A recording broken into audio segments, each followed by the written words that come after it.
काय बघते? हा टुकटुक काय बघते? हा पिल्लू दिवसभर दूध पित असतं काय? आणि इथे पेटी भरत आहोत. पेटी बांधताना हातभार मनी मी पण लावत आहे. हे बघा. हा बांध बांध एकदम फिट बांधा. कुठे गेले खेळायला? खालती पाट्यावर. काय JPL जावळ प्रीमियर लीग. हा मग कोण जिंकला? जिंकली असेल. तू बॅटिंग केली की रे? हा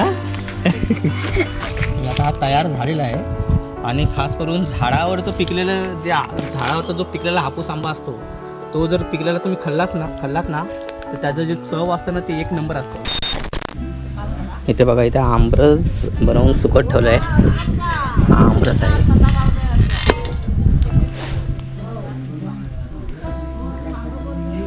याचा कडवं पाठवून निवडतात.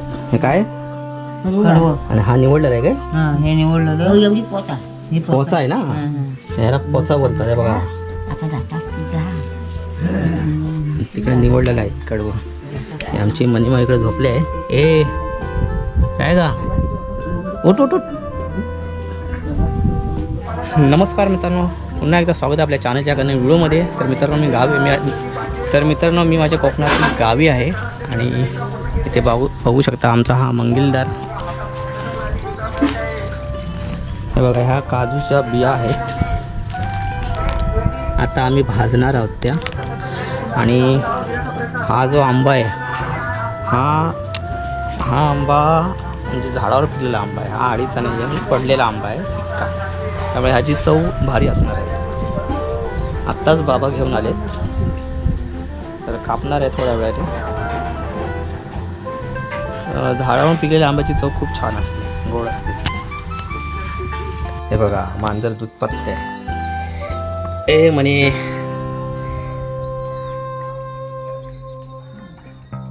काय बघते? हा टुकटुक काय बघते? हा पिल्लू दिवसभर दूध पित असतं काय? झाला काय रे भोक्या? हा पिल्लू आहे की मांजरच आहे ना? दिवसभर दूध पित असतो हा भोका. भोकी भोकी भोकी. परत गेली, परत दूध प्यायला गेली. मांजरला असतं मात्र. आणि इथे एक पेटी भरत आहोत. एक पेटी मी बाईकवर घेऊन जाऊ शकतो.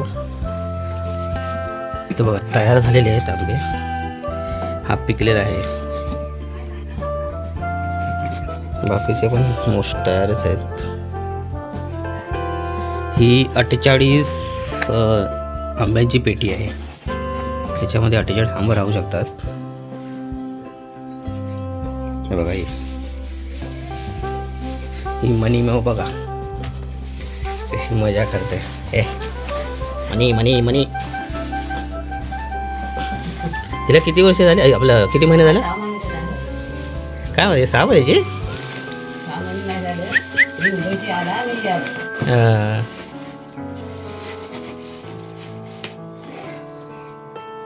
सुपलीमध्ये बसल्या मनी. इकडे इकडे हे इकडे.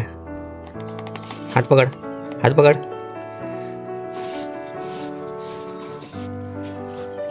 किती झालं?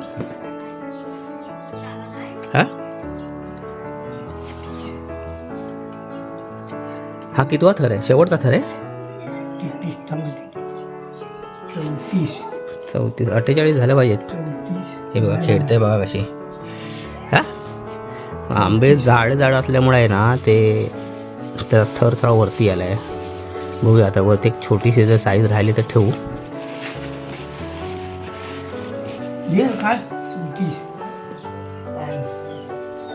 हे बघा हे याच्यामध्ये 40 आंबे बसलेले आहेत. कारण का फळ खूप मोठे आहेत त्याच्यामुळे 40 बसलेले आहेत. त्याच्या खाली पण मोठे ठेवलेले आहेत. जर बारीक असते ना तर आपण जे मुंबईला घेतो ना ते बारीक असतात त्याच्यामुळे 48 बसतात. बंद करा.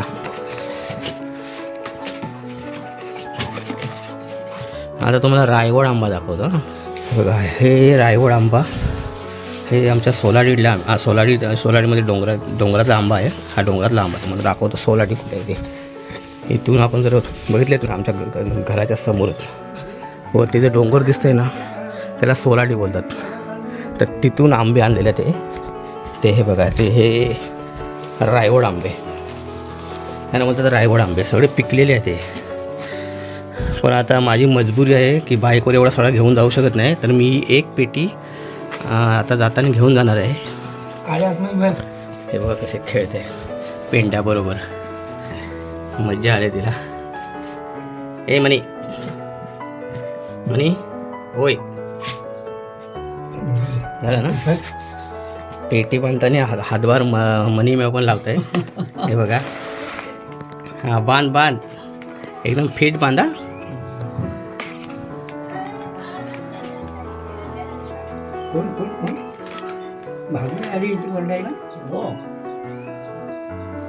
शाळा कुठे काय करतोय. शेळ्यात कापात आला ना तेवढा भेटणार नाही तुम्हाला तो.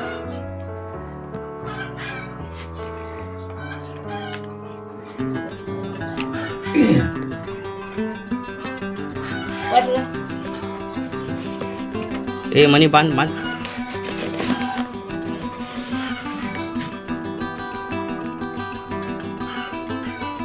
अरे बापरे. आर्यन आलाय आणि ताई पण आले. आता गरं खात आहेत. बरका आहे ना.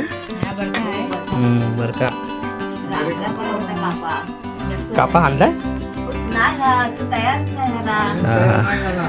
चला गरा खाऊया. हे बस खाली बस खा.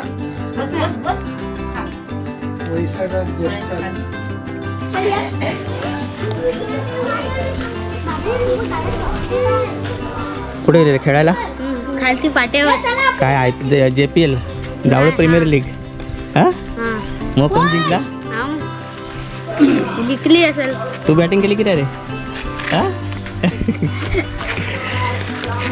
चला जरा आंघोळ करून येऊया आपण. पकडते पाठी. मी तू कुठं तू येतच आंघोळ करायला इथना. आत्ता मी आणि वैभव विहिरीवर आंघोळ करण्यासाठी जात आहोत. लहानपणी जेव्हा मे महिन्याच्या दिवसात गावी असायचो ना तेव्हा संध्याकाळचा तासन तास आम्ही विहिरीवर आंघोळ करत असायचो आणि त्या पुन्हा आठवणी त्या जाग्या होणार आहेत. मित्रांनो इथली हवा सुद्धा वेगळी वाटते. पूर्ण शुद्ध. ना शहराचा आवाज ना धावपळ. फक्त शांतता आणि मनाला लागलेली कोकणची ओढ. कोकणातील गावामध्ये रस्ता कधी संपतो हे कळतच नाही. कारण प्रत्येक वळण हे नवीन दृश्य दाखवत असतं. इथे घड्याळापेक्षा निसर्ग वेळ सांगतो. शहरात डेस्टिनेशन महत्वाचं असतं पण कोकणात प्रवासच सुंदर असतो.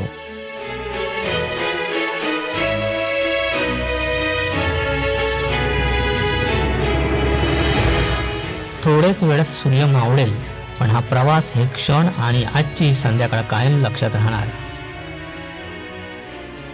बाईक चालवत जाताना प्रत्येक वळणावर कोकणातील गाव अजून सुंदर दिसते. कुठे शांत घर, कुठे दूर निघणाऱ्या चुली तर कुठे शेवटच्या सूर्यकिरणाने उजळलेली झाडं.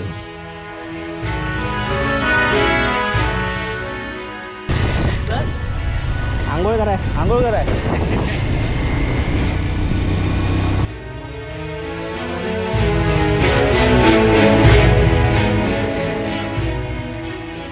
बघू शकता रस्त्याच्या दोन्ही बाजूला उभी असलेली झाडं आणि संध्याकाळचा हा सोनेरी प्रकाश सगळंच मनात साठवून ठेवावं असं वाटतंय.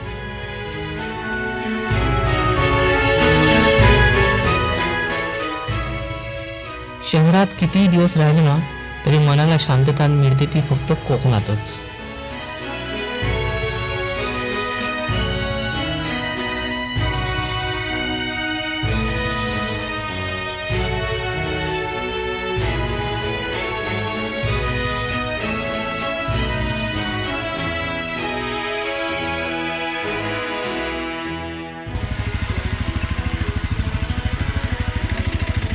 पुढंच घे.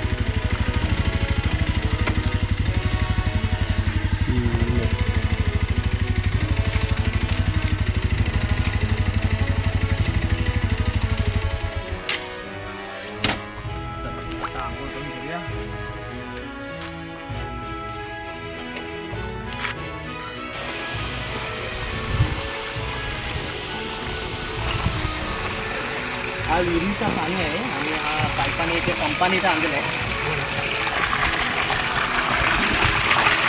थंडगार पाणी आहे.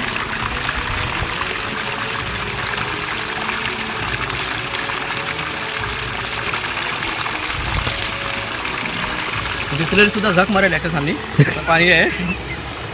आणि आपण आहोत सुभाष दादांच्या बागेमध्ये. हे माझे मित्र आहेत जिवलग. बघू शकता नारळाची झाडं आहेत आतमध्ये, फणसाची पण झाडं आहेत आणि नारळं पण सगळे भरलेले आहेत, फणसं पण भरलेली आहेत. हे बघा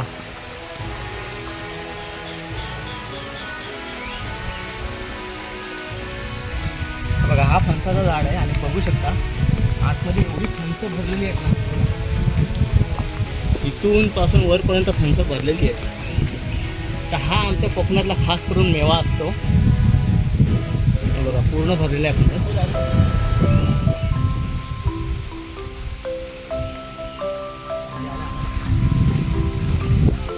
हा इथे बघा, इथे कोकमाचं झाड आहे. कोकमा झालीत काय? भरपूर झाली, काढली पण अर्धी. ही बघा कोकमा. हे बघा, हा बघा हा कच्चा कच्चा आहे. कोकम आहे. त्या बाजूलाच हा पिकलेला कोकम आहे. इथे बघा अशी पूर्ण वरती लागली. हा बघा हा कोकम पिकलेला आहे. तर असा कोकणातला मेवा आपल्याला मे महिन्यात खास करून भेटतो. हा कोकम आहे ना, बाहेरचा खायचा ना, आतला जो गर आहे ना तो खायचा. एक नंबर. जर तुम्ही बाहेरचा खाल ना तर तुमचे दात आंबतील. आणि हा खास करून कोकम ज्यूस बनवण्यासाठी केला जातो. म्हणजे हा सगळे जमा करून याचे सारे जमा करून सुकवायची आणि त्याची उसळी म्हणून कोकणात वापरली जाते. खास करून आपण जो मच्छी वगैरे आणतो, जवळा वगैरे बनवतो, त्याच्यामध्ये कोकमाची उसळी टाकतात आणि ह्याच्यापासून ज्यूससुद्धा बनवू शकतो. तर असे वेगवेगळे पदार्थ आपण बनवू शकतो. आणि हा प्रिझर्व करून आपण पावसाळ्यापासून पूर्ण वर्षभर याला वापरू शकतो. फक्त याला सुकवलं पाहिजे आणि थोडं मीठ टाकलं पाहिजे. तर असा कोकम पण आता हा फळ आहे ना पिकलेला आहे. तर खाताने आपण हा खाऊ शकतो आणि खास करून कोकम ज्यूससाठी हा सुद्धा वापरतात.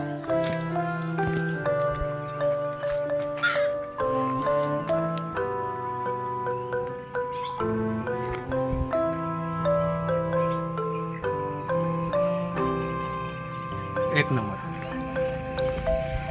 कारण ते फुलाचं झाड दाखव. लिंबाचं पण आहे. हा फुलं कुठली फुलं आहे? हा माहिती आयडिया. ते फुलाचं झाड आहे. झाडाचं नाव माहीत नाही, पण जर तुम्हाला माहीत असेल तर कमेंट करा. पण फुलं व्हाईट व्हाईट फुलं भरपूर झालेली आहेत. तर नक्की कमेंट करायला विसरू नका कोणतं झाड आहे ते. मला तर माहीत नाही आहे.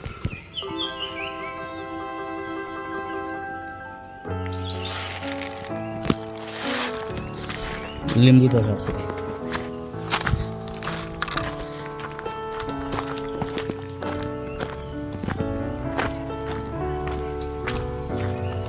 आणि हा यांच्या बागेमध्ये लिंबूचा झाड आहे. हे बघा छोटे छोटे लिंबू आहे झालेले आहेत.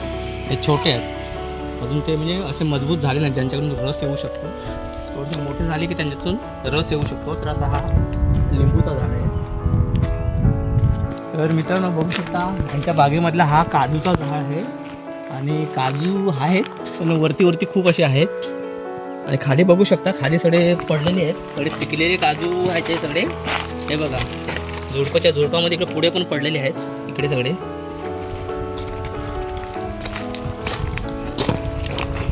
आणि हा बघा हा कोकणातला हापूस, म्हणजे फळांचा राजा हापूस आंबा.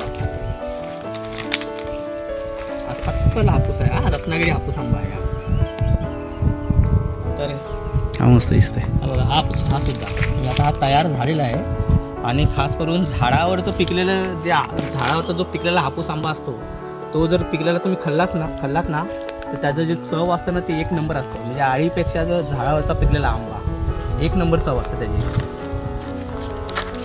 तर असा हा हापूस आंबा भरलेला आहे, अजून उतरायचा बाकी आहे.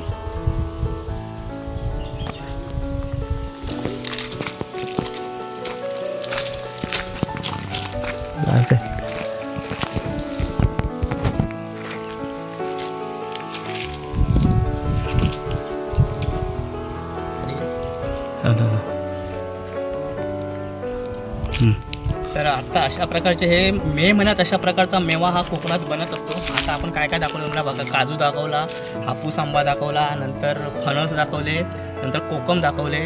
लिंबू तर ऑल सीझनला असतात, पण हे जे काही काय असतात अजून एक करवंद असतात. ते करवंद आता पिकायचा हंगाम चालू झालेला आहे. जर मला वेळ भेटला तर मी ह्या किंवा पुढच्या ब्लॉगमध्ये दाखवायचा प्रयत्न करणार आहे.